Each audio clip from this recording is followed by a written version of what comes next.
Hi, it's Alice from Body and Brows. I'm going to do a quick setup demonstration of the microblading tool. This is something often that students struggle with. I'm going to go through in a little bit of depth as to how and why we set up. So first things first, we'll have a look at the tools that I'm going to use. This is an Everlasting Brows Majestic tool. It's single use, it's plastic, it gets disposed of after each client.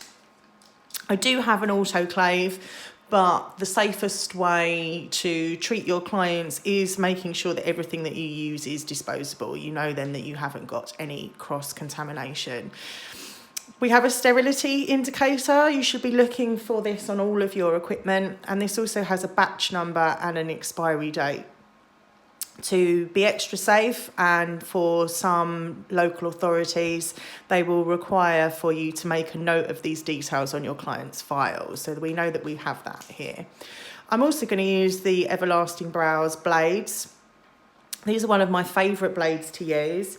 They're double sharpened. They are, again, single use, sterile. They come in a number of different widths, gauges, sizes. They also do shading blades, and they all fit very nicely into this tool. This is also a universal tool, so sometimes I do like to use another brand blade, and they fit quite nicely into here as well. The blade that I'm going to use today is the 11 and the 0.25, so that means that we have 11 separate pins in our microblade, and that the width of each of those individual pins is 0.25. I generally like to use a 0.25 if I'm working on latex, because 0.18 or smaller generally are really quite fine, and whilst they're lovely to use on skin, it's a little bit more difficult to use them without bending the blade on latex, because latex is tougher than skin. So that's the reason I'm using that today.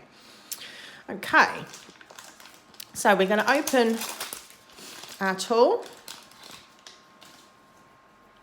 And our tool here is in 3 separate sections. I'll actually open it totally for you so that you can see. So you have the part that the blade would go in.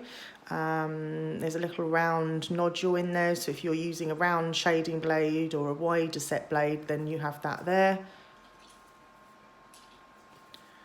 And then those screw nicely together. And then my blade, again, single use, sterile blade.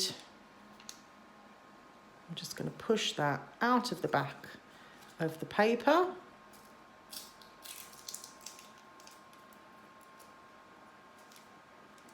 And I'm going to open that just enough so that I'm protecting the blade on the end, with it still being in its packet. And I can slide that into my microblade. Now this blade should always be set at an angle, like this. So you think about it being like a boot that's kicking away from you, rather than a boot that's kicking towards you, and that you'll know then that you've got it set up in the right direction. Some people do have it set up this way, but I think it makes far more sense to work this way, so that you are working and pulling towards you. You generally get a more even pressure when you're working in that way. And you want to make sure that it's kind of all the way over, so that when you're thinking about working on the skin, that this angle is respectful of that and works with that angle. What you don't want is, you don't want it too far out like this. The angle then is not conducive, and also we've got far too much flexibility here, if you see how the blade flexes. And we don't want it all the way in. Again, we take away some flexibility being like that. So we want it a little way out and set across at an angle, and then we can tighten that up.